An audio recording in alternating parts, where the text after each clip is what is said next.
حضرت ابو ہریرہ رضی اللہ تعالیٰ عنہ فرماتے ہیں کہ ایک مرتبہ کچھ لوگ بنی حنیفہ کے وہ آئے حضور صلی اللہ علیہ وسلم کی خدمت میں، تو حضور صلی اللہ علیہ وسلم نے فرمایا کہ تمہارے اندر ایک آدمی ایسا ہے کہ جس کی جو جہنم کے جائے گا اس کی داڑھ احد پہاڑ سے بھی زیادہ بڑی ہوگی۔ تو حضرت ابو ہریرہ رضی اللہ تعالیٰ عنہ کہنے لگے کہ حضرت ابو ہریرہ تھے، ایک اور صحابی تھے مجھے سے یہ تھے نا، تو حضرت ابو ہریرہ رضی اللہ عنہ کہنے لگے کہ جتنے بھی وہ لوگ تھے وہ سب اللہ کو پیارے ہو چکے ہیں ایمان کی حالت میں، اب صرف میں بچا تھا اور ایک اور صحابی تھے جن کا نام تھا رجال، غالباً رجال بن انفوا ایسے کو نام تھا ان کا، یہ ہم دو بچے ہوئے۔ اور یہ جو دوسرے صاحب تھے رجال بن انفوا، یہ بہت نیک آدمی، بڑے زاہد، بہت اللہ والے، بہت عبادت کرنے والے، اور یہ وہ جو قافلہ آیا تھا اس میں یہ اکیلے حضور کے ساتھ رہ گئے، آپ کی صحبت اختیار کی، بہت آپ کے قریب ہو گئے۔ تو مجھے ڈر لگتا تھا کہ یہ تو اب یہ ہم دو بچے ہیں اور یہ تو اتنے بڑے آدمی ہیں، سب ان کی بزرگی اور ان کی زہد پہ گواہی دیتے ہیں، تو اب خطرہ ہے کہ مجھے تھا کہ میں ہی کہیں وہ آدمی نہ ہوں جس کے بارے میں حضور نے یہ بات فرمائی ہے۔ بہت ڈر رہے تھے، یہ کتنے بڑے آدمی ہیں، یہ اپنے بارے میں ڈر لگا ہوا تھا کہ بس خدا نخواستہ میں وہ نہ ہوں۔ تو جب مسیلمہ کذاب کے ساتھ جہاد ہوا اور ان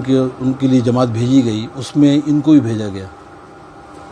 تو یہ وہاں جا کر جب مسیلمہ کذاب نے آ کے ان کو پیشکش کی دنیا کی، مال کی، چیزوں کی، تو ان کی دنیاوی جاہ و جلال کو دیکھ کر یہ غریب آدمی تھے بیچارے متاثر ہو گئے۔ اس نے کہا کہ بس لوگوں کے سامنے یہ گواہی دے دو کہ حضور صلی اللہ علیہ وسلم نے یہ فرمایا ہے کہ مسیلمہ میرے ساتھ نبوت میں شریک ہے۔ تو بس دنیا کی لالچ میں آ کے بیچارے نے یہ کہہ دیا، اور پھر جب لڑائی ہوئی ہے ان کے ساتھ تو مسیلمہ بھی قتل ہوا۔ وحشی ابن حرب نے مسیلمہ کو قتل کیا، حالانکہ اس کی زندگی کہاں گزری، اللہ نے اتنا بڑا کام ان سے لیا، اور یہ مرتد ہو کے مرے۔ تو اس وقت انہوں نے کہا کہ اللہ تعالیٰ شکر ہے کہ تو نے مجھے اس آدمی کے بچنے سے بچا لیا۔ تو اللہ کی سرمدیت سے بہت ڈرنا چاہیے۔ ابھی اللہ ہم سے کام دین کا لے رہے ہیں، خدا نخواستہ ہماری کوئی خلوت کی غلطیاں، کوئی ایسے گناہ جس سے اللہ کو ناپسند آ جائیں، اور اللہ تعالیٰ پتہ نہیں خاتمہ کہاں سے کہاں ہو جائے۔ بڑوں سے ہم نے سنا کہ سید احمد شہید رحمۃ اللہ علیہ جب وہ سکھوں سے ان کی لڑائی ہو رہی تھی تو بالکل عین لڑائی کا موقع تھا، ایک آدمی سید صاحب کی صفوں سے نکل کر مسلمان، وہ نکل کر سکھوں کے صف میں جا کے کھڑا ہو گیا، مرتد ہوا اور ان کے خلاف لڑنا شروع کر دیا اور مرتد ہو کے مرا۔ اور ایک آدمی سکھوں میں سے نکلا اور اس نے وہ حضرت سید صاحب کی صف میں آ کے کھڑا ہو گیا اور مسلمان ہوا، اور ان کے سکھوں کے خلاف لڑتے لڑتے شہید ہوا۔ اس لیے اللہ سے ڈرتے بھی رہنا چاہیے۔ اللہ نے موقع دیا ہے، اس کی قدردانی یہ ہے کہ روزانہ صفات میں آگے بڑھ رہا ہوا آدمی، اخلاص میں، استخلاص میں۔ آج چونکہ مادیت کا دور ہے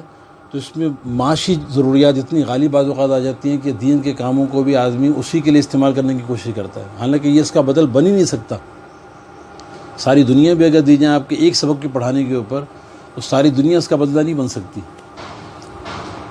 لیکن شیطان بڑا ظالم ہے، مادیت کا ماحول ہے، اس لیے وہ غلبہ بعض اوقات آ جاتا ہے تو ذہن اس طرف چل پڑتا ہے۔ اس لیے اپنے اخلاص پہ نگاہ رکھنا، للہیت پہ، اللہ سے تعلق میں، اپنی ذاتی انفرادی عبادات میں، زہد، دنیا سے بے رغبتی، تقوی، توکل، انابت، تنہائیوں کے اندر بھی اللہ کی طرف متوجہ رہنا، ان صفات میں روزانہ ترقی کرنا، تواضع، عاجزی، انکساری۔ اس لیے جتنے بھی علم والوں کی زندگی گزری ہے، صحابہ کرام کی زندگی ہم نے پڑھی ہے، تو جتنے زیادہ وہ دین میں آگے بڑھتے گئے اتنی تواضع بڑھتی گئی، اپنی حیثیت کو ختم کرتے چلے گئے۔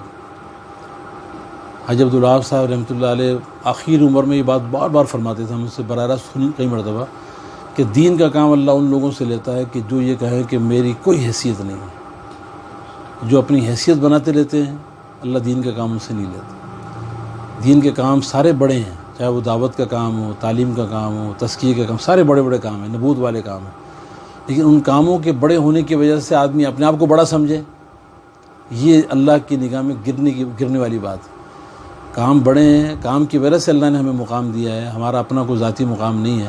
اس لیے تواضع میں، عاجزی میں جتنا آگے بڑھتے جائیں گے اتنا اللہ تعالیٰ ہم سے مزید کام لیتے رہیں گے، دروازے کام کے اللہ اور کھولتے رہے گا،